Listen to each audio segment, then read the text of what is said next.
Right, everybody, welcome back to another episode of Halftime with Bizzy. I'm incredibly stoked to have the owner of Copenhagen Wolves coming on the podcast today, Mr. Jared Outback Habib. What an absolute pleasure speaking to Jared.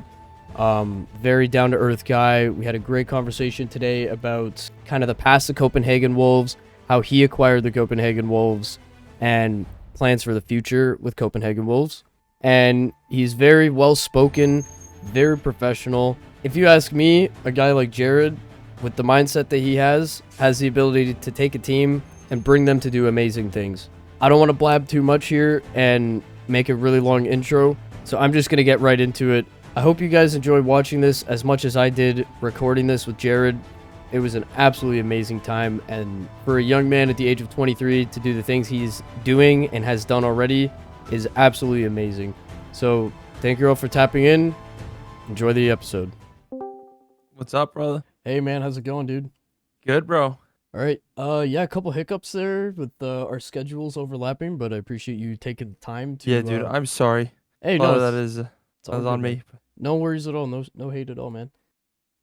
So yeah, we'll just kind of get right into it. I like to kind of start the episodes off with how people got introduced to Counter-Strike and what got you playing it. So tell us the story on that. Yeah. So we're going back a long time ago now, but like end of 2013 and early 2014, I I have a brother and we have like childhood friends, Jake and DJ. Those are our childhood friends, and we're kind of both like similar age ranges. My brother's a couple years older than me, and his best friend growing up, his name was TJ, and his younger brother Jake, who is a year older than me.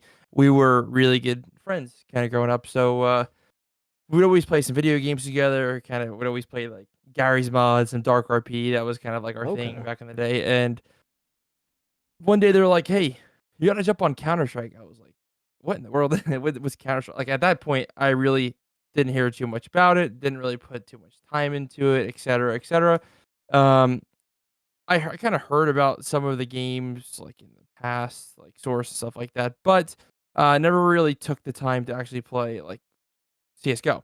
So they told me to come play a game. My first game was on Dust, like not Dust 2, like the original OG. Dust. So Yeah. the OG Dust. Okay. So I remember being horrendous at the game. I was not I was not anything special, but I kind of just had an attraction to it. I really couldn't tell you why. It was just such a gravitational pull for me, but I just always loved Counter Strike, and you know, back in those days, just going to school and kind of getting out of school, come home, just want to hop on with the boys and just play some Counter Strike or play some Garry's Absolutely. Mod or whatever. I used to throw in some Daisy and stuff like that, like all the games like years ago that were really popular. I used to always play all of them, but Counter Strike was always kind of like my number one. And then over the years, my friends and I, like, there were some of them were like a little bit older or whatever, so they went to college, they did stuff like that, they went to school, and I was really in high school, stuff like that. So I really just wanted to, play some CS or whatever. So I kind of stopped the game with them, and for me, it was like, I'm kind of playing by myself now, trying to find new people. So I just kind of just went on the Counter Strike grind, played so many matchmaking games in CS:GO. I can't even tell you.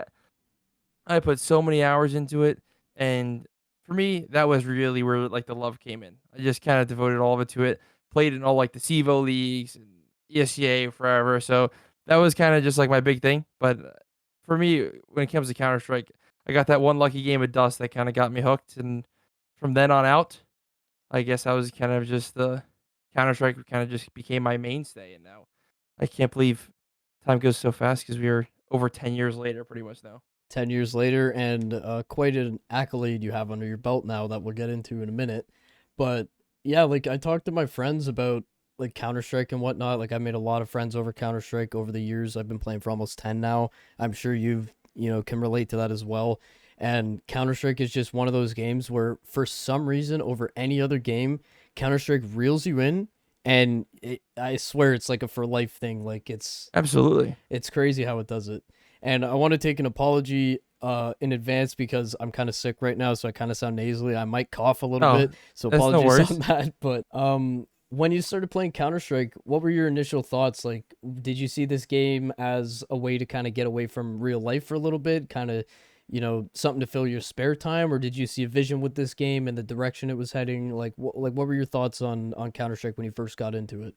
So it wasn't quite because, well, I'm 23 now, but back then, being 13 years old, it wasn't really an escape from anything. It was Okay. kind of, hey, I want to go home and play some video games, whatever. That was back in the day when I'd sneak on at 2 a.m. and then my mom would come and yell at me, and then I'd try and All sneak right. back on to play some more Counter Strike, whatever. We've So all been there for sure. yeah, yeah. So for me, it wasn't really an escape from anything. I will say, as I got older and as I matured, certainly I think it definitely became something where, hey, you know what? I'm having a bad day, but I can still just go on and play with the boys, hang out, and compete ultimately because I still have a competitive drive. Absolutely.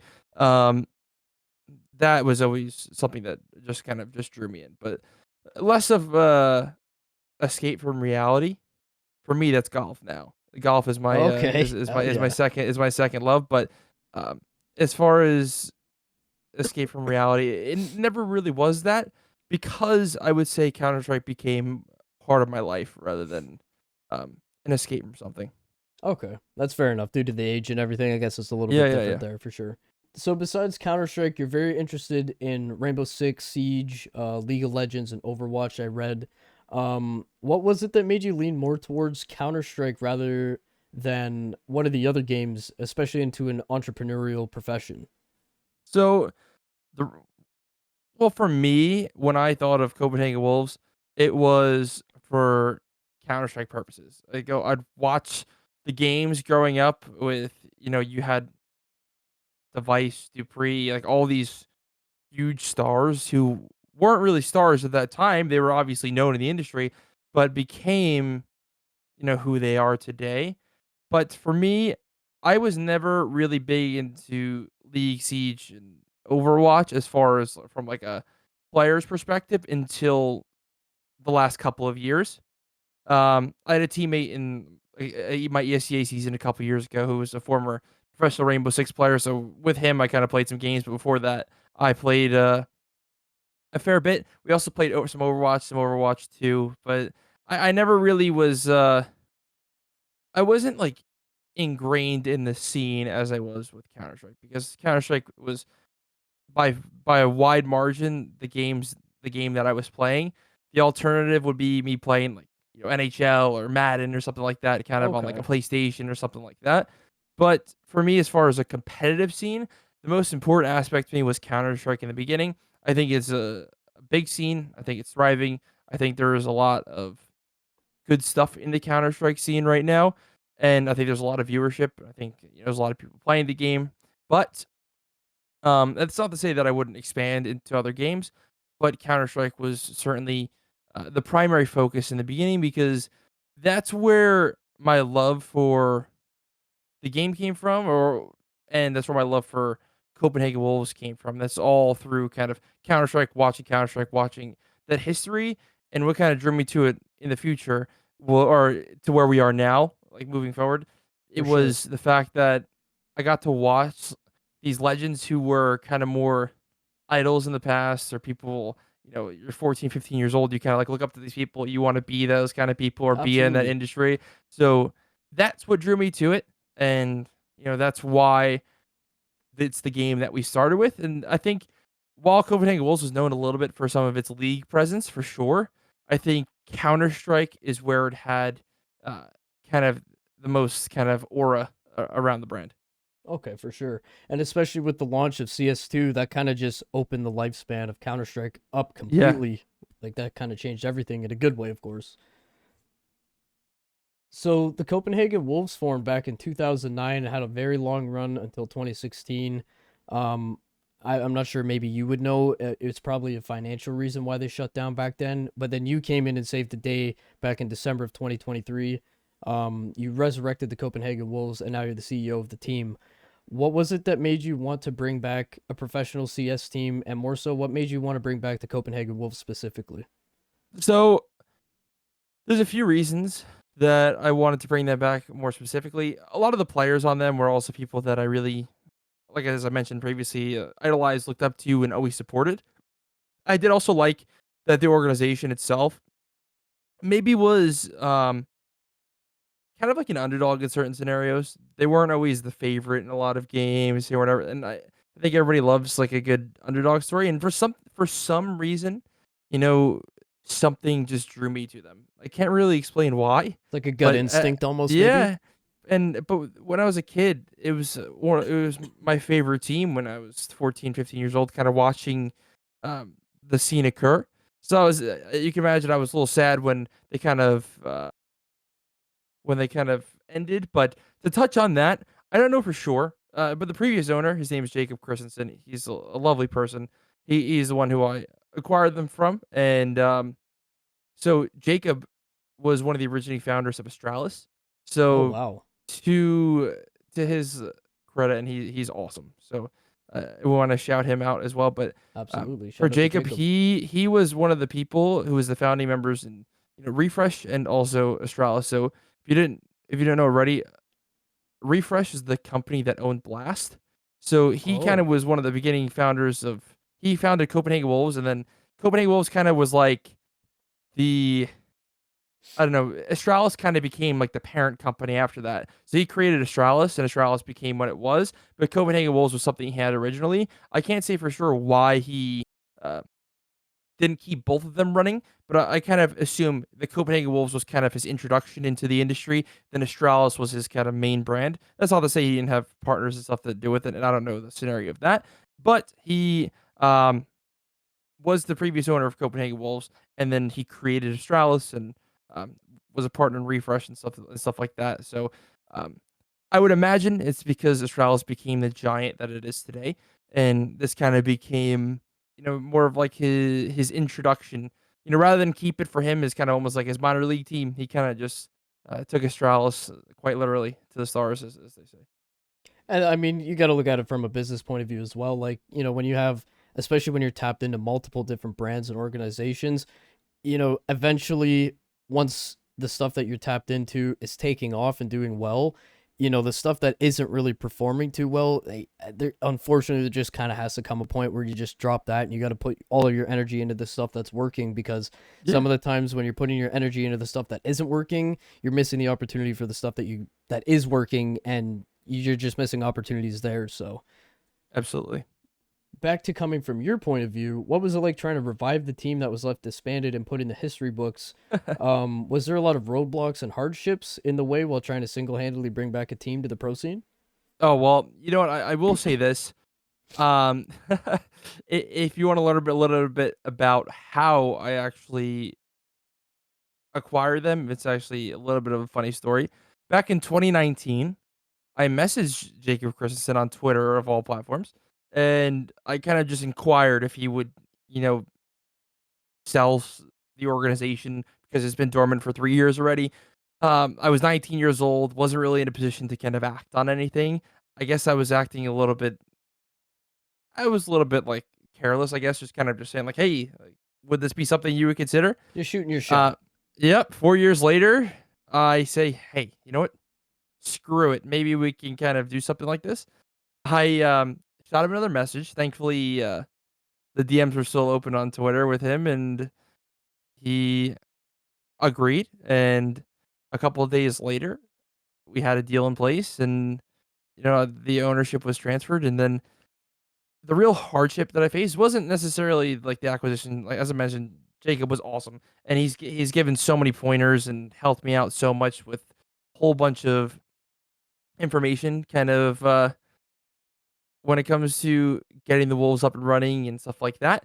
The hardest thing was we were in a little bit of a time crunch to get a lot of the players, under contract and stuff like that prior Okay. to the season organized. So working with lawyers and stuff like that. That's a lot of things in the background industry of esports that kind of goes unforeseen because just like anything, just like you're working in, if you were like a sports agent, right? There's a negotiation process. You have to work with the lawyers. Yeah. Um, the contract has to be agreed upon. Numerous changes have to be made, and that's just kind of just the background of everything. And very lucky to have found the the players that I have. Every single one of them. Um, I love to death and got to meet all of them in person earlier this month, and it was just such a blessing. And they're just truly genuine and awesome people.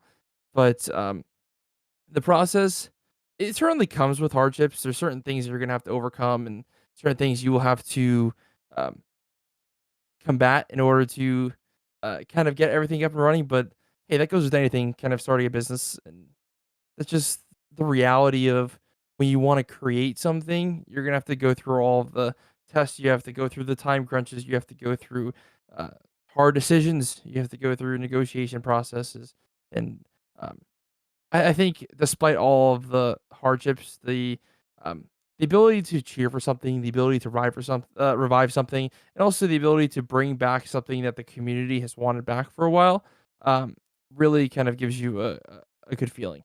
Absolutely. And like I have to ask you this. I don't have this in my questions for you, but at the young age of 23 to acquire like a team of any sort, um like what drove you to do that? Like you could be doing anything in the world and you wanted to do this, which is, to some may seem very hard and difficult, and it's a very specific thing. Like what drove you to want to put everything into this? Well, I find it I amazing. It's amazing. I, I certainly have, like, there's other aspects and other stuff that I have, like, that I put into like, there's other work that I do too in order to be able to kinda support something like this. Okay. It is I mean, it's certainly like, a little bit of, like, a crazy endeavor in order to kind of jump into something like this, but I think, in order to, like, kind of get something going, you kinda have to just take a shot, and I think more and more in our world, age really just becomes a number when it comes to being successful or um, being able to create something. There's a lot 100%. of young men, women that are very successful nowadays, albeit through social media or starting a business, whatever the scenario is. Um, I think there's no reason that young entrepreneurs can't be successful. I watched, well, I didn't watch, I heard stories and everything about, my father and how he got into entrepreneurship and just seeing other people in the industry and also other people just kind of in my life as I grew up, it became more of like an inspiration because I think it's very nice to have like a job and stuff like that that you love. But I think everybody at the end of the day likes to have that passion project and something that they really care about that they can kind of you know wear kind of proudly, kind of across their chest that they are, the owner of something. They are the CEO of something, and it's something that's theirs that they are able to um, really just proudly represent and proudly have. So it's really a blessing to be in the position that I am. But it may be it may have been a little spontaneous, certainly, but I think there's no reason that people shouldn't chase their dreams and chase the goals that they have. I think within reason, of course, but I think if you get the opportunity to really try and achieve something that you want to do, I think that a lot of people, if you're in the right position, it could be amazing, an amazing opportunity to kind of be able to have that or to be able to take advantage of.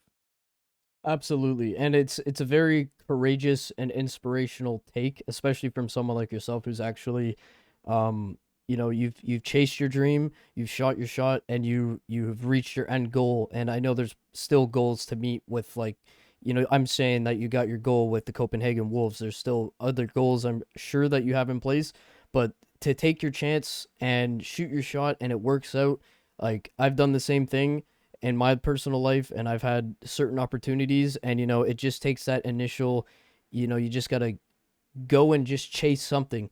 You can't stop for anything, and it sounds kind of cliche, but the only person that can stop you from achieving your dreams is you, and I am a firm believer. I stand by that 100%. You can make anything in this world possible if you have the chance, and you are a living, breathing example of that with now owning the Copenhagen Wolves. I'm uh a huge believer of that. I think if you the biggest enemy to you is yourself in any regard, and if you believe that you cannot do something, I'm a firm believer that like you won't be able to succeed in what you're trying to do. But if you have the belief and like the willpower that you can do what you're aspiring to do, I'm not gonna say it's going to happen for sure, but it gives you a much better chance. And at that point, you'd be willing to make sacrifices and do anything that you need to in order to make that dream or whatever you're trying to do a reality. 100%. And like you just said there, I like the word sacrifice that you just used. Sacrifices are a part of almost anything you do in life. You have to fail, and the failures lead you to the wins. And when you get to the wins, sometimes you have to make sacrifices to keep the win alive.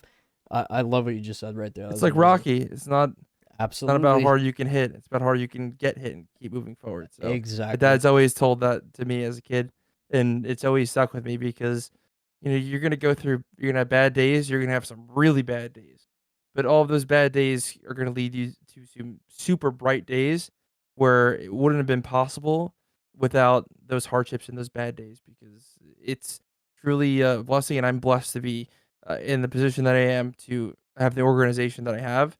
But it certainly comes with challenges, comes with tough decisions, and it comes with, as I said, sacrifices. But at the end of the day, it's all worth the opportunity. And at the end of the day, if you don't succeed in one thing, it doesn't mean that it was a failure. It doesn't mean anything. It's, you know, if something doesn't work out, it just, okay, here's a learning lesson. Now, how can I succeed moving forward? And going back to that Rocky quote, it's truly, actually, really, really true. It's something that I kind of live and stand by because, there's certainly a lot of bad days, but it doesn't mean that there's not a million good days ahead as well. 100%. And like you said, I think especially when you take the losses, those are the most, like, they're the most important wins because you learn The from most those. valuable, yeah. Absolutely. And it takes you to the next step. You got to analyze, okay, what did I do wrong? How could I change this? And then you apply that to your next journey on whatever it may be. And that you may lose 5 times in a row, but if you learn and change those mistakes that you made from those losses, that will take you to a win. You just have to have the endurance to do so, and you just got to keep focused on the light at the end of the tunnel. Mhm. Love that. So back to the Copenhagen Wolves. When it came to picking the roster, who did you choose, and what were you looking for when you were picking out the lineup that you started? So, when it came to picking up the lineup, I was just looking for the right players to fit the environment that we were trying to create. So, to give you a little backstory, I am not the complete sole owner. When I got into the endeavor itself, I was the sole owner, but now kind of both my brothers have chimed in, and Oh wow, more specifically, my brother Jake is part owner. that's amazing! Um, I didn't know that. so yeah, so my brother Jake is part owner, and without him, this certainly operation would not be at the place that it is.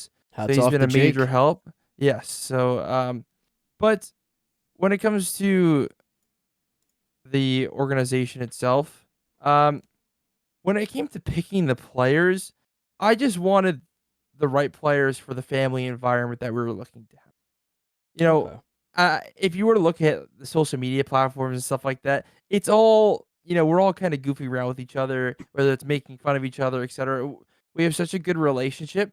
playful I wanted banter. to, yeah, I wanted to set the precedent that, albeit at the end of the day, it's a business, and you know, I hate using like the term something like this, but at the end of the day, I guess I'm their boss or whatever. But I'd rather be kind of like their brother. I'd rather be their family, and I want to have an open dialogue. I've heard certain instances, that maybe certain organizational owners, albeit some of them are huge, and they're not going to be all buddy buddy with all their players and stuff like that. But from a lot of the organizations that I've heard about, it may not be the, kind of family environment where the owners are close to the players and stuff like that. So we personally, growing up in a family business, that's just how we were kind of groomed to kind of go about business.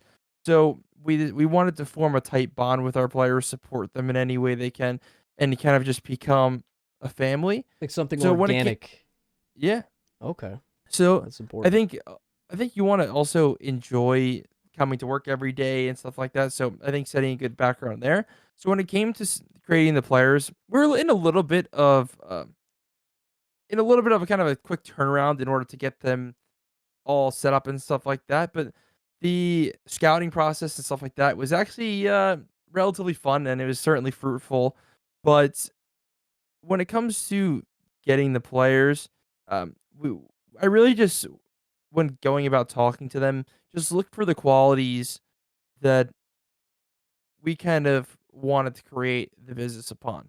Is this individuals that I can, have deep conversations with, have good conversations with, that are constantly looking to improve, are open to criticism, and also, looking to be able to have conversations and maybe wanted to play some games together or um, maybe we had a boot camp a couple of weeks ago if you saw the social media, but we had some great memories where we all went out. We all, had some drinks together. We had dinner together. Went to a soccer game together. Just all things kind of founded upon us bonding with the players. And I consider every single one of them now a part of my family.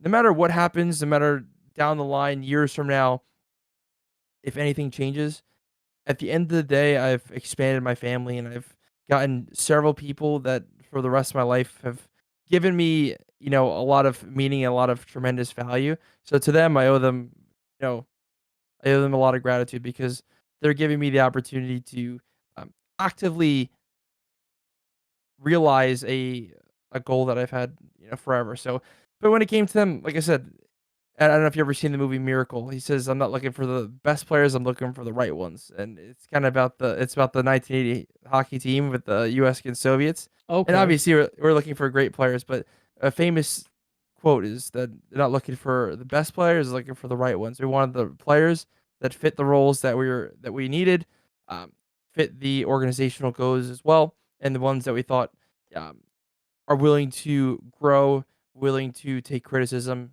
and also willing to, fight for the organization as well and be proud to be a Copenhagen Wolves member.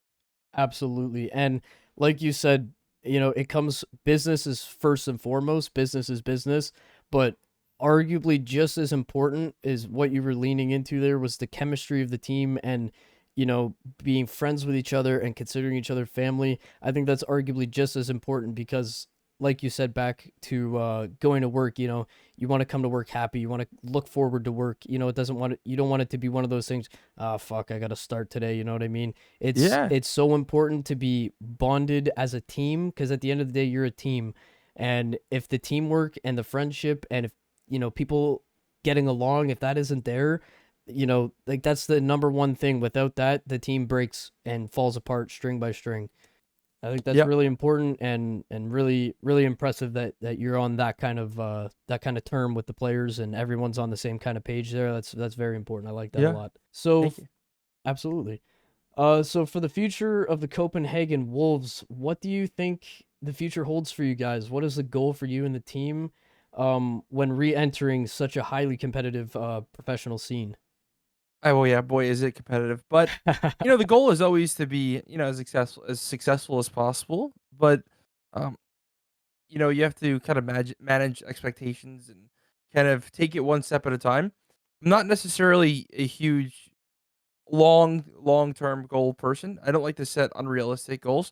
I Okay, think, as far as the boys go and as far as the organization goes, it's kind of two different kind of questions baked in there. As far as the players go, as far as Counter Strike, I'd like for them to be as successful as possible, give them as as much um, support as they need. We just recently also acquired some academy players, so we now have a Copenhagen Wolves academy team. So congratulations. that's That's a huge. thank you. That's a big thing for us. So we've got some young guns up and running. They're kind of firing away, and they're off to a good start. So I'm super proud of them and super happy. They're all awesome young guys. As far as an organizational standpoint, I'm certainly willing to branch into other games. I will say I'm not super familiar with like certain niche games industries when it comes to scouting players and stuff like that. I'm familiar with the esports industry overall and a lot of the games' actual competitive scenes. However, I'm not super tapped into the player scenes and stuff like that as I was with Counter Strike. But that's not to say that we certainly are not going to pursue stuff like that in the future. As far as the company goes, though, we are still relatively new. We're only 5 months old, really. So Yes, um, yeah.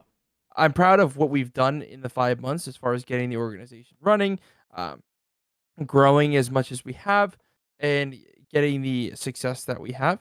I'm happy with a lot of the stuff that we've done, and I'm also happy with the fact that we have the academy team up and running. But as an organization, we're always just looking to grow, always looking for new ways to be better, always looking for ways to succeed. So that's kind of where we are for now. But as we still are in our infancy, we're always going to look to grow. But as far as the direct direction, we're kind of just taking it a day at a time and just getting better by 1%. And, we're going to see, a couple months down the line, potentially some games that we could branch into and check out. Cause that's certainly something I want to be able to have and be able to support. It just want to make sure we have the appropriate foundation in order to, you know, uh, go after a lot of those other goals that I have as well. Absolutely. And they say nothing happens overnight. It's a staircase you have to climb to get somewhere. You don't snap your fingers and one day you're just magically, Yeah. you got to build, and it takes a lot of grinding. And I'm sure you know much about that already. It's like they say, I think it's how you start a journey of 1,000 miles, and the answer's with a single step. So that's the only Absolutely. way.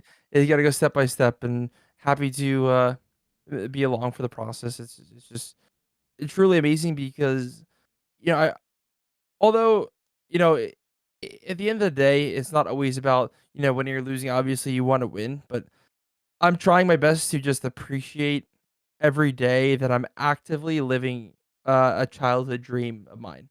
So whether this becomes wildly successful or whether we have some hardships, at the end of the day, I get to look back and say that I at least try to do what I wanted to do as a little kid, and also that I actively lived what I wanted, and it's just truly amazing, and I'm very thankful to all the people that made this possible. Jacob, my family, my brothers, who's helping me out do this, and of course the players and all the other organizational members that we have too. For sure. And one thing that I think is super important, and I say this to people all the time: live life to the fullest, do everything to the best of your abilities, and don't ever wait on something, wait for it to pass by, and then 10, 20 years later go, oh, I wish I did. Oh, I could have done that. You're going to kick yourself in the ass for it till you get in the grave.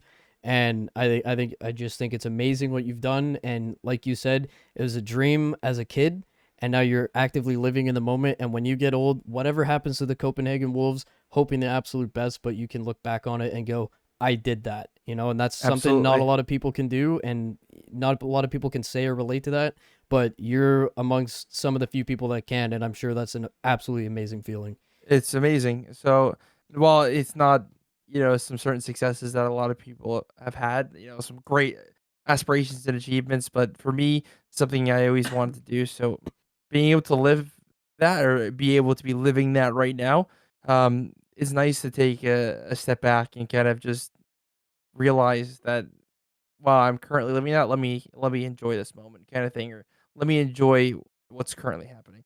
Especially at the age of 23. I mean, this is something incredible for someone your age. I'm 24 myself, so I'm kind of in the same Yeah, age yeah. range as you. It's just amazing. Um, so you've touched kind of on the chemistry with you and the team, but going back to the roots of Copenhagen Wolves, Copenhagen Wolves spawned some of the most well-known names in CS, especially in the Danish scene, such as Dupree, Zipnix, Device, Pimp, and Kerrigan, and much more. Would you say the new players are hungry to win some tournaments and begin repaving the name of the Copenhagen Wolves in a new Yeah. fashion? I think everybody is hungry. I think they definitely have the desire to win for sure. So, um, I think they all have that competitive fire, and nobody ever really wants to lose and stuff like that. So they definitely have the desire to win and the desire to grow and get better. And we're just kind of building brick by brick until we get to the place that we want to be. But they certainly um, want to compete and they want to play. And we are competing actively in tournaments. More recently, we started. in the European Pro League, and then also, well, it's not started yet, it's starting this week, and the United 21 League as well. We're taking part in both of those, and we're currently in the Danish Power League. It's called as a big league within the Danish community, and we're also in ESCA Advanced. So we have a lot of Full plate.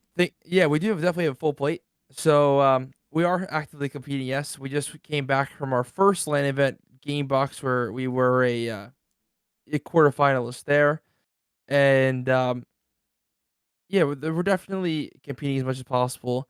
I'm gonna try, depending on the logistics and stuff like that, see if I can get them, overseas here to the States and hopefully attend a Philadelphia event or something like that would be awesome if I can get the guys over here. So they certainly are very hungry. They want to actively compete. They want to participate um, in big events, and they want to qualify for big events and stuff like that. So again, it's about building that foundation and kind of just building up brick by brick until we get to the place where we want to be.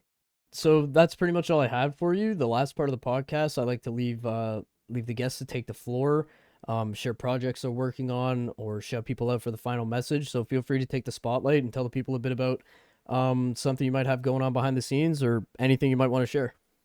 Well, I kind of just gave a little bit more of the behind the scenes plan of we're hoping to get the guys to Philadelphia. Depends on the timing and stuff like that when it is.